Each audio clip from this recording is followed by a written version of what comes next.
Sur l'hiver, pour vous, en tout cas, ce changement, Philippe Meyer, ce serait important. Quel regard vous portez sur cette actu qui n'en est pas une, puisqu'on ne sait pas ce qui va se passer?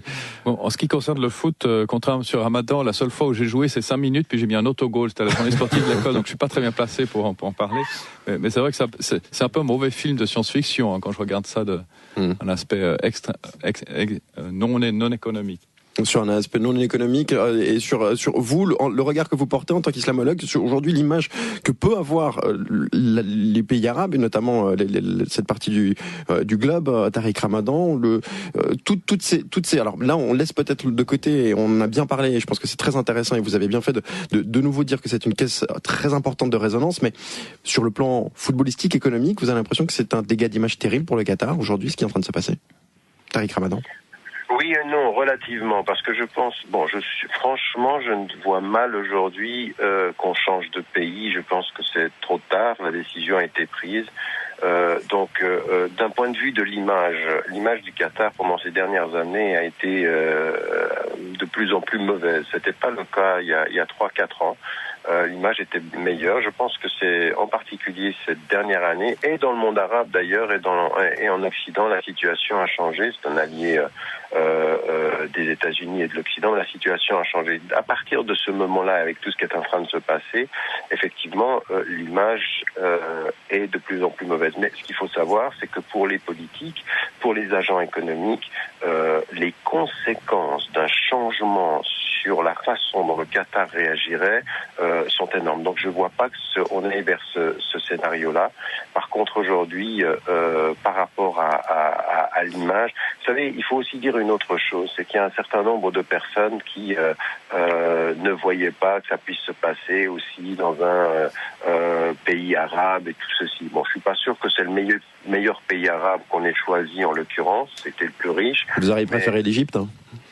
Une vraie tradition footballistique. Je pense que vous n'auriez pas eu une Coupe du Monde de football, mais vous auriez eu un désordre international. Donc, vaut mieux qu'on n'ait pas choisi l'Égypte en l'occurrence, en la circonstance.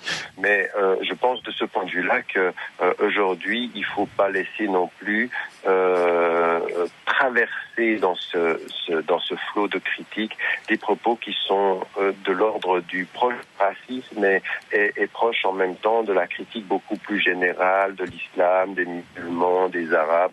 Ça, il faut pas l'admettre. Il faut garder ses principes et aujourd'hui faire en sorte que, d'ailleurs, des voix arabes, des voix musulmanes, nous, au nom de l'éthique, moi, je suis engagé dans un travail d'éthique et j'ai fait un colloque interne au Qatar sur les travailleurs immigrés, sur le manque d'éthique dans leur gestion. Il faut qu'on continue ces campagnes-là. C'est comme ça qu'on change le monde. Alors, au lieu de simplement de se donner bonne conscience en simplement espérant qu'on change de pays, eh bien, nous changeons de politique et changeons de priorité. Joël Robert, que peut faire aujourd'hui la FIFA concrètement? La FIFA concrètement, elle peut non pas imposer, mais faire pression auprès des personnes qui construisent les stades, qui construisent tout ce qu'il faut, auprès des PME suisses qui vont aussi là-bas, comme l'expliquait tout à l'heure notre interlocuteur, pour qu'il y ait des conditions décentes. Mais aller plus loin que cela, ça me paraît vraiment extrêmement compliqué. Il faut savoir que le Qatar, au niveau sportif, depuis quand même quelques temps, a une expansion globale, acquiert beaucoup de rendez-vous internationaux. On parle de la Coupe du Monde, mais avant la Coupe du Monde, il y aura les championnats du monde de cyclisme qui vont avoir lieu au Qatar. Alors, le Qatar n'est pas un pays de football, ce n'est pas non plus un pays de cyclisme, mais ça fait partie de leur investissement à l'international. Ils ont acquis le PSG. Enfin, il y a beaucoup de choses qui fait que maintenant, ce pays-là existe au niveau international et qui veut en quelque sorte rentabiliser tout cela. Mais la FIFA n'a pas un mot à dire. Ben écoutez, la FIFA sur les constructions, encore une fois, peut émettre des bonnes intentions, mais ce n'est pas elle qui va construire les stades. Après, ça reste au comité d'organisation locale. La FIFA ne va pas et ne peut pas s'ingérer dans la gouvernance interne d'un pays. Ça, c'est sûr et ça, c'est certain. Elle ne l'a pas fait en Afrique du Sud, elle ne le fait pas au Brésil, elle ne va pas le faire au Qatar. Et ça a toujours été le grand leitmotiv de cette blatère. Je ne fais pas, moi, de la politique. Dans le sens, je ne vais pas discuter et imposer mes lois et mes vues aux pays à l'intérieur de ces pays-là. Ça, c'est évident. Le CIO ne le fait pas non plus, d'ailleurs. Avec un risque de dégâts d'image, néanmoins, non? Pour la aujourd'hui FIFA, sur le évidemment. long terme. Non, mais évidemment, et pas seulement pour la FIFA, pour le monde sportif en général. Vous savez, on parle depuis quelque temps de l'argent à tout va, des 100 millions pour un joueur de football, des 20 millions que touche Ibrahimovic du côté de Paris, payé par le Qatar. On parle de dopage, on parle de paris truqués, on parle de grosses manifestations. Voilà, je pense que le football et le sport de compétition moderne a un gros déficit d'image et souffre énormément. On est vraiment là dans une ligne limite. On est dans cette fameuse zone grise. Et le moment où tout ça va capoter, où cette grosse bulle va exploser, à mon avis, peut arriver beaucoup plus rapidement que certains ne le croient. Ces grosses manifestations, à mon avis, sont clairement en danger. Et vous avez envie de vous engager là-dedans, Philippe Meyer. Quand on entend tout cela, j'ai envie de partir en courant, non? Oui, c'est un peu ce qu'on a envie de faire. Mais non, peut-être que si cette Coupe du Monde peut aider à mettre les projecteurs sur certains aspects et améliorer les choses, elle aura au moins servi à quelque chose. Mais mettre un coup de projecteur sur le Qatar, c'est une chose. Je pense que ce serait bien si ça permet d'améliorer.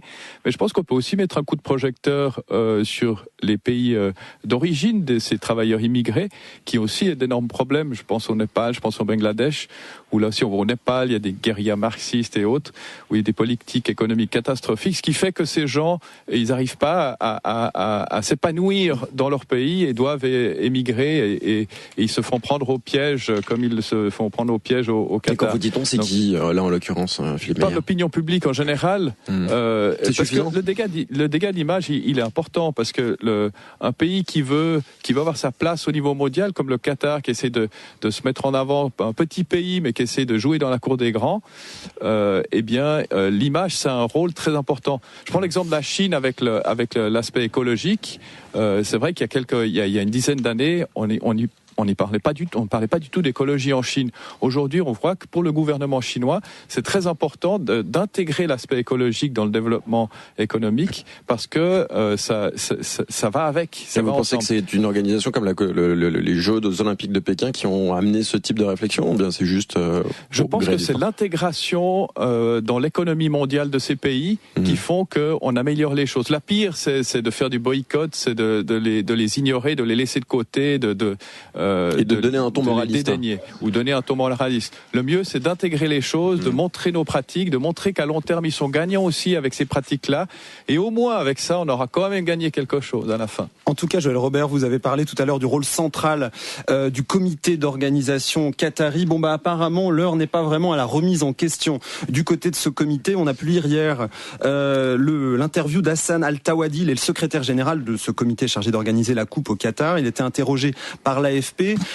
Lui, il le dit, cette coupe, elle sera magnifique. Le Qatar, il avait le meilleur dossier. Et bien, l'un des grands avantages de cette coupe, poursuit-il, c'est qu'elle sera compacte. Je cite, vous pourrez rester dans le même hôtel et voir votre équipe avancer dans le tournoi sans vous inquiéter à l'idée d'avoir un long vol ou un long voyage en train. Il sera possible d'assister à 3 matchs dans la même journée.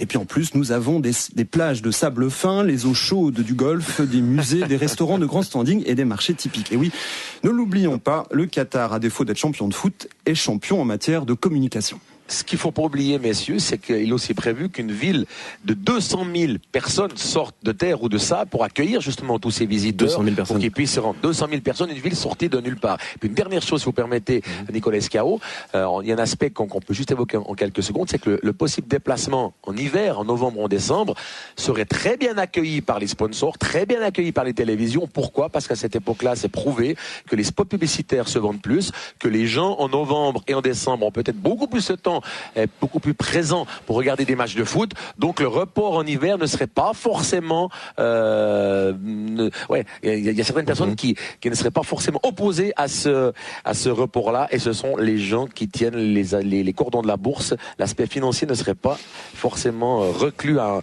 un déplacement. Et l'éthique dans tout ça, Tariq Ramadan, et l'éthique? Mais écoutez, je pense que vous posez la bonne question. Il faut qu'on se batte pour plus d'éthique. Il faut que les gens qui défendent ces valeurs se battent. Mais enfin, il ne faut pas non plus être complètement naïf et nous commencer à nous poser en donneur de leçons. La décision elle a été prise pour des questions économiques. On est en train de penser à la gestion économique. Vous savez, le Qatar, en plus, il a Al Jazeera qui a commencé à prendre des parts sur la couverture du football et du sport de façon phénoménale partout dans le monde. Il est en train de faire concurrence à tout le monde. Et donc, on est en train de compter dans Donc tous ceux qui s'émeuvent aujourd'hui de la mort des travailleurs sri-lankais, népalais, bangladeshis ou autres, ils s'émeuvent, certains s'émeuvent d'un côté et de l'autre côté, ils comptent les ressources financières qui vont rentrer et les intérêts et le profit. Malheureusement, nous avons aujourd'hui aussi en Occident des contradictions qu'il nous faut gérer. On ne peut pas simplement s'émouvoir des droits humains de temps en temps et puis oublier que nous avons nos propres contradictions. Mais vous ne pensez pas qu'en 9 ans, les mœurs peuvent changer, que les gens peut-être se disent non, là, il ras-le-bol, c'est trop. Et une ville qui sort comme ça, qui pousse comme un champignon de 200 000 habitants, ça va peut-être un jour irriter certaines sensibilités, plus qu'on le croit. Il faut qu'on ait cette attitude-là partout. Il faut vous savez, quand on a organisé les Jeux en Chine, on s'est ému quelque temps, puis ensuite voilà, c'est terminé. Je dirais la situation en Chine en matière de droits humains, en matière de gestion des travailleurs est absolument inacceptable. Ce qui est en train de se passer aujourd'hui au Brésil au moment de la construction, les sommes qui sont mises, les conditions des travailleurs pour la prochaine Coupe du Monde, c'est pas acceptable. Donc essayons d'être un tout petit peu plus cohérents et ça aidera. Le but, c'est pas simplement de regarder nos entreprises, comment elles traitent les travailleurs, mais nos collaborateurs, nos partenaires et nos pays partenaires aussi. Donc il faut une conscience qui soit... Le monde global, c'est aussi une conscience globale. C'est aussi à partir d'un certain moment avoir le souci de tout ceci. C'est pas de regarder les stars de football qui touchent chaque minute d'un match de football jusqu'à 20 000, 30 000, 50 000 dollars par minute pendant qu'ils jouent au foot, alors que ceux qui ont construit le terrain, sortant en sont morts. Il ne faut pas qu'on s'émeuve de façon sélective, il faut qu'on ait une attitude à tout. On retiendra en tout cas cette idée justement que le foot peut être une caisse de résonance et qu'il faut sensibiliser. J'aimerais aussi dire à tous ceux qui nous écoutent qu'ils ont quelque chose à faire, c'est-à-dire qu'il ne faut pas simplement qu'ils soient consommateurs de foot, il faut aussi que comme citoyens, ils interpellent leur gouvernement, ils interpellent leur institution, il faut qu'on soit tous partie prenante de cette conscience planétaire, pas qu'on consomme le foot, qu'on s'émeuve parfois puis qu'on oublie les êtres humains qui meurent de ces constructions. Qui pourrait changer brièvement, Philippe